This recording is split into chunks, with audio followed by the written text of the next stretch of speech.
देशातील विविध राष्ट्रीय वृत्तवाहिन्यांचे एक्झिट पोल, राजकीय पंडितांची भविष्यवाणी आणि राजकीय पक्षांचे स्वतःचेही अंदाज यांना संपूर्णतः चकवा देत महाराष्ट्रातील जनतेने मतांच्या त्सुनामीने महायुतीवर पाऊस पाडला। मतांच्या या तुफान वृष्टीमध्ये राज्यात सत्तेचा लगाम पकडू पाहणारे महाविकास आघाडीचे स्वप्न उद्ध्वस्त केले। नवे महाविकास आघाडीच्या घटक पक्षांपुढे अस्तित्वाचाच प्रश्न निर्माण केला आहे। विशेषतः राज्यातील काँग्रेसला नेतृत्वच नाही अशी पोरकी अवस्था निर्माण झाल्याने परिपक्व लोकशाहीत दिशाभूल करणारे मुद्दे पुढे करून राजकारण करता येत नाही असा इशाराच मतदारांनी मतपेटीतून महाविकास आघाडीला दिला आहे। निवडणुकीला सामोरे जाताना त्यापूर्वी निवडणुकीत झालेल्या पराभवाचे कारण मीमांसा उपयुक्त ठरते।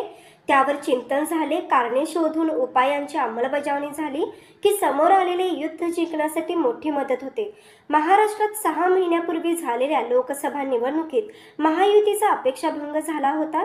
सर्वात भरवशाचा प्रदेश म्हणून ओळखल्या जाणाऱ्या महाराष्ट्र आणि उत्तर प्रदेशात महायुतीने मोठ्या प्रमाणात जागा गमावल्या।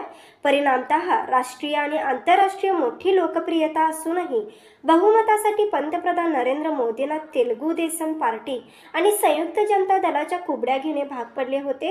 या निवडणूक निकालात कुठे कमी पडलो याचे चिंतन राज्यातील महायुतीने केले। जनलोकप्रिय घोषणांची परिणामकारक अंमलबजावणी सुरू केली। प्रामुख्याने लाडकी बहीण योजनेची परिणामकारक अंमलबजावणी केली आणि जागा वाटपातही समन्वय साधून एक दिलाने प्रचार यंत्रणा उभी केली। याचा उत्तम परिणाम निवडणूक निकालाच्या निमित्ताने पुढे आला। यामध्ये अजित पवारांनी बारामतीचा गड राखत राष्ट्रवादी काँग्रेसवर हक्क कोणाचा याचे खणखणीत उत्तर आपले चुलते शरद पवार यांना दिले।